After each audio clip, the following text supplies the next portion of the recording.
Hi everyone. In today's tactics video, I'm going to check out how Astra Militarum is performing in the competitive tournament scene. I'll then look at 8 lists that contain Astra Militarum that place in the top 4 and draw some conclusions and a quick summary about the main units used and the composition of the army.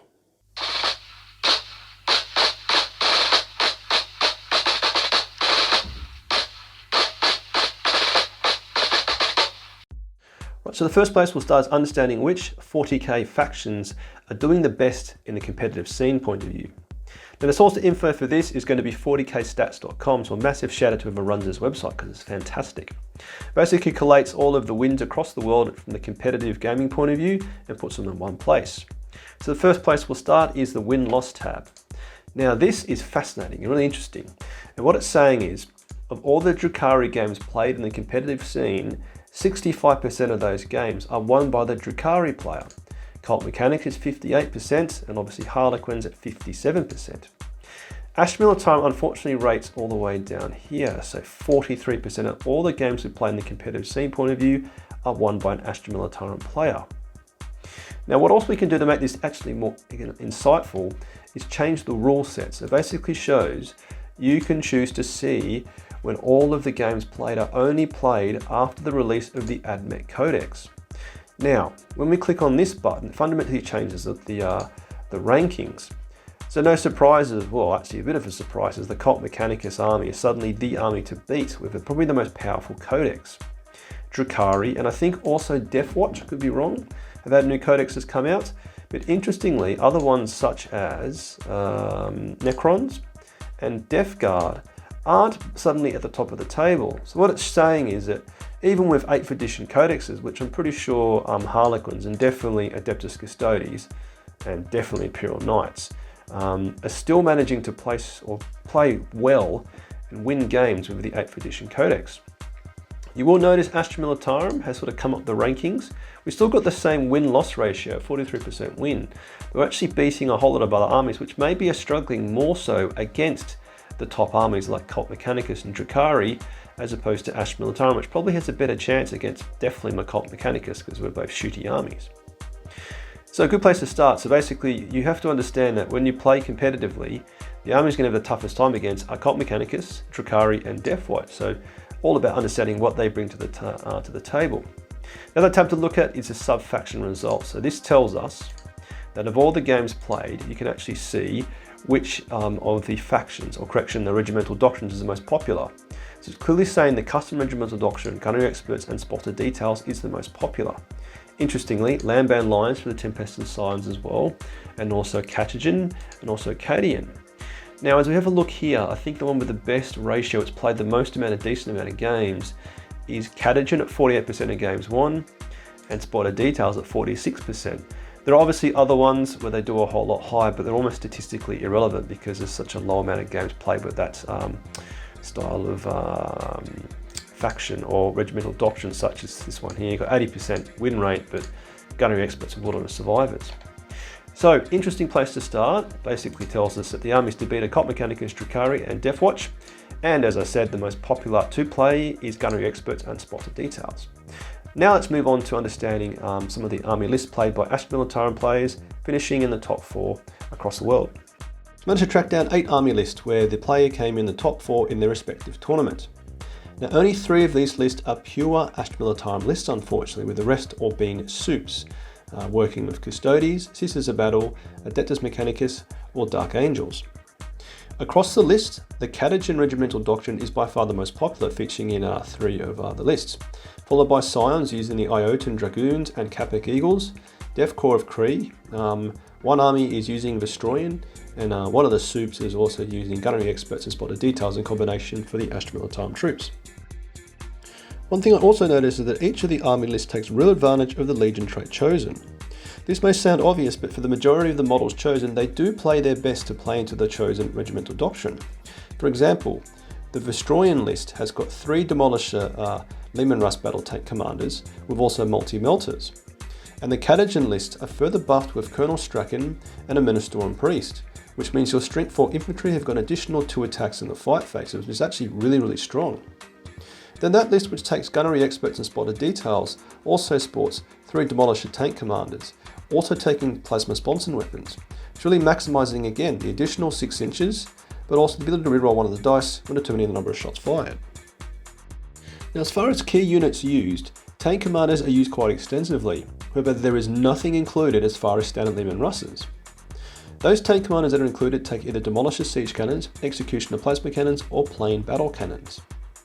The list always take at least 2 Manticores, and we've only been taking 3, and one of those Manticores has got the full payload stratagem used.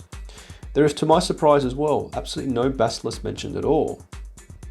Now, for the lists that use infantry squads, these infantry squads are plain old-fashioned las guns, chainswords, and las pistols. No mention of anything fancy for the infantry squads, which are always supported by at least a company or platoon commander. Those lists that use scions are taking 5 to 10 man bone basic scion squads, with the Tempesta having the free plasma pistol as per the latest FAQ on points. They then take command squads for the scions, either taking 4 melter guns or 4 hotshot volley guns. And then Tempestus primes and further support have always got a commander to give the additional order. Now, as I said, for the Catechins, Colonel Strachan and Minister and Priest features heavily, but also Sergeant Harker. Now, he actually is quite a powerful model for Astra Militarum, because aside from Commissar Yarrick, he is one of the only models, or one of the only 2 models, that gives a reroll hit rolls of 1 bubble for Astra Militarum in the current codex.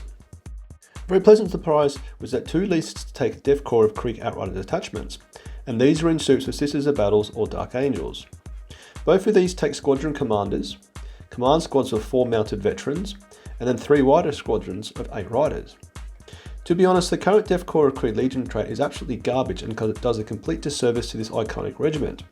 But both of these plays play to the real strengths of both of these units, with their 10-inch move, a strength 5 AP-3 flat 2 damage on the charge, and a 5-up feel no pain if targeted by strength 4 or lower attacks.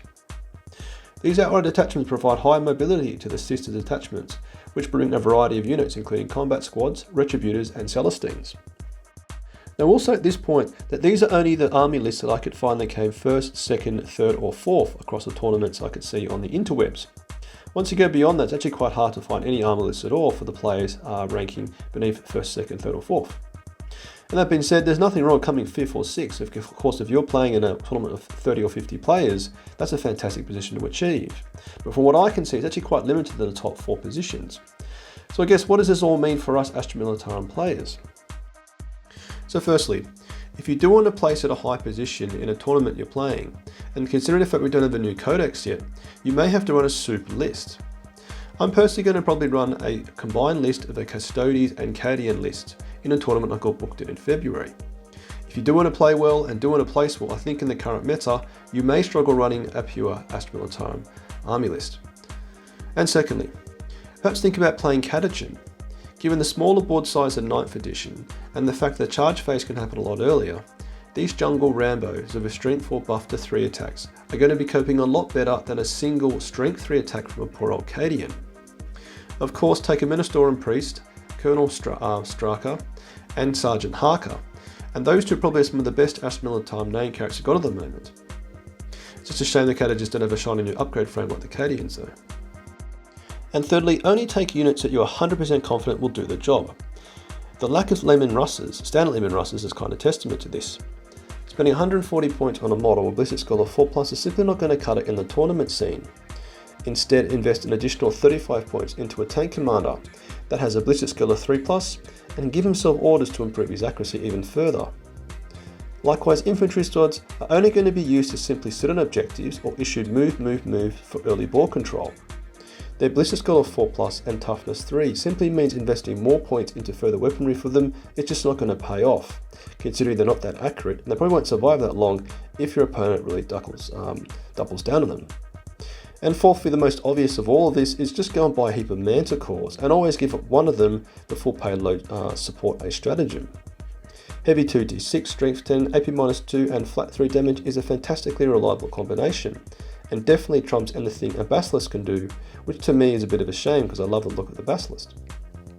And very lastly, definitely think about including some signs in your army list. They actually feature in 5 of the 8 lists I've examined here, and either feature within dedicated patrol detachments or actually within the overall structure of the army list and using a different regimental doctrine. I obviously can't see how the games are played, but I'm guessing these were used quite surgically. probably ensuring they can maximise the number of points they get from engaged or fronts, or even being used to secure line breaker at some point in the game. So definitely think about scions, even if you just put them in amongst the other infantry units. Right, so there you have it. A bit of a look how Astra Militarum is performing in the competitive tournament scene, and to be honest, not all that well.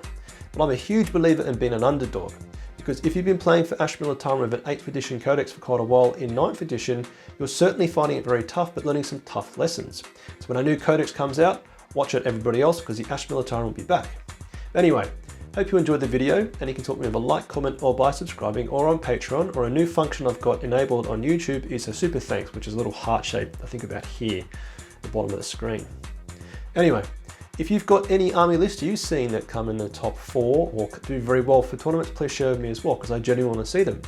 But anyway, Patreon Platoon, sound off.